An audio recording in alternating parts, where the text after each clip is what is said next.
আল্লাহ রাব্বুল আলামিন সূরা সাজদার মধ্যে বলেন, কুল ইয়াতাওয়াফাকুম মালাকুল মাউত, তোমাদেরকে মৃত্যু দেওয়ার জন্য মালাকুল মাউতকে নির্ধারণ করা হয়েছে, সে তোমাদের মৃত্যু দান করে।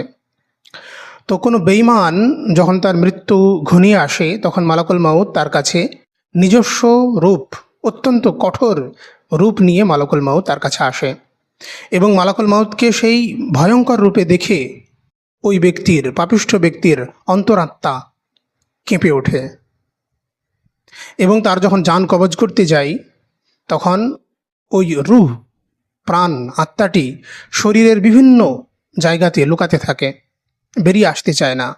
কারণ সে জানে যে আমি অত্যন্ত পাপী, আমার অত্যন্ত ভয়ঙ্কর পরিণতি হবে, তার জন্য সে পালিয়ে বেড়ায়।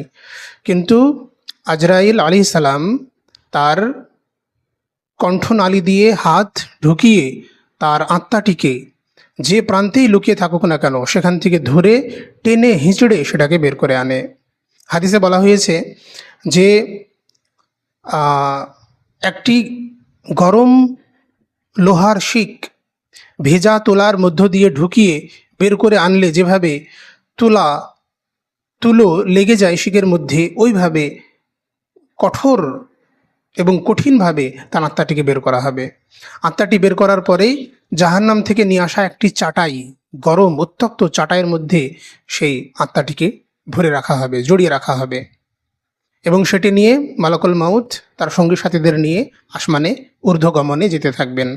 যেতে যেতে যেতে যখন আসমানের দরজা খোলার জায়গায় পৌঁছাবেন, আসমানের দরজা আছে, গেট আছে, সেই গেট খুলতে হয়, তো সেখানে গিয়ে কড়া নাড়বেন। তো জিজ্ঞেস করা হবে যে কাকে নিয়ে এসেছো? তো উত্তর দেবেন মালাকুল মাউত যে ফুলান ইবনু ফুলান, অমুকের পুত্র অমুককে নিয়ে এসেছি। তো সেখানে বলবে যে তার জন্য গেট খোলা হবে না, সে হলো পাপিষ্ঠ, দুর্গন্ধ, এই আত্মা থেকে প্রচণ্ড দুর্গন্ধ বেরোচ্ছে, নাকে রুমাল দিয়ে তারা দূর দূর করে তাড়িয়ে দিবে, যে এর জন্য গেট খোলা হবে না। বিভিন্ন গেটে বিভিন্ন জায়গায় তারা ধর্ণা দিবে, কোনো জায়গায় গেট খোলা হবে না। এগুলো সব হাদিসে বর্ণিত আছে। তো এক পর্যায়ে ফেরেশতাগণ বিরক্ত হয়ে তাকে আসমান থেকে ছুঁড়ে মারবে নিচে জমিনে।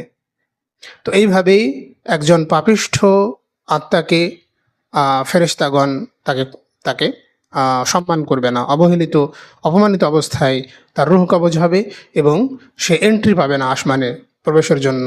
তো তাকে যখন আসমান থেকে ছুঁড়ে মারা হবে, সে জমিন ভেদ করে জাহান্নামে গিয়ে পড়বে। আমরা হাদিস থেকে জানতে পারি যে জাহান্নামের অবস্থান ভূগর্ভস্থ, ভূগর্ভে, মাটির নিচে জাহান্নামের অবস্থান। একটা আর্টিকেল প্রকাশিত হয়েছিল অনেকদিন আগে যে রাশিয়া এবং আরও কিছু কান্ট্রি মিলে মাটির গভীরে কী আছে, তাদের বৈজ্ঞানিকেরা মাটির গভীরে কী আছে সেটা গবেষণা করার জন্য মাটি খোঁড়া শুরু করে। এটা আপনি নিজেও এটা দেখতে পারেন, সুপার ডিপ বোরহোল, এই শিরোনামে আর্টিকেল আছে যে তারা একটি খনন কার্য চালিয়েছিল, সে খনন কার্যের নাম ছিল সুপার ডিপ বোরহোল।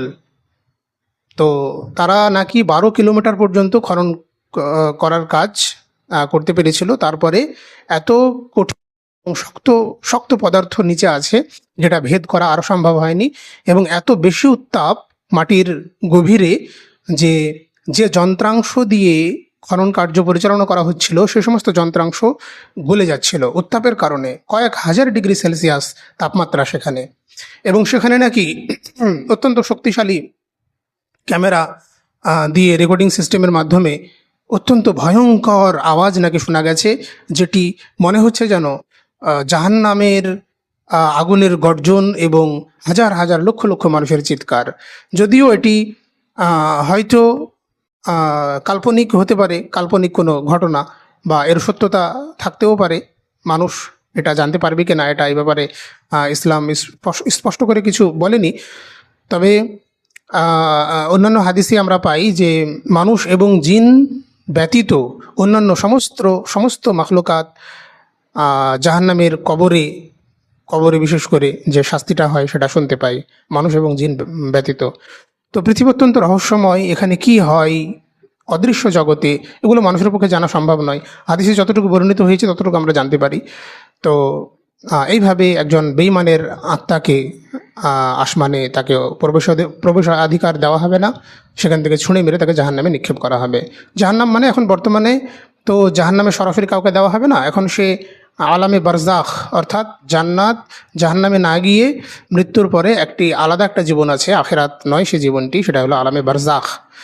সেই বারজাখে জীবনে সে থাকবে, কিন্তু জাহান্নামী যদি হয় তাহলে জাহান্নামের উত্তাপ, জাহান্নামের আস্বাদন সে গ্রহণ করতে থাকবে। যদি জান্নাতি মানুষ হয় তাহলে জান্নাতের সুঘ্রাণ, সুমিষ্ট বাতাস, জান্নাতের নিয়ামতের কিছুটা সে আঁচ করতে পারবে। আল্লাহ রাব্বুল আলামিন আমাদেরকে সকলকে ইমানদার হিসাবে কবুল করে নিন। আসসালামু আলাইকুম।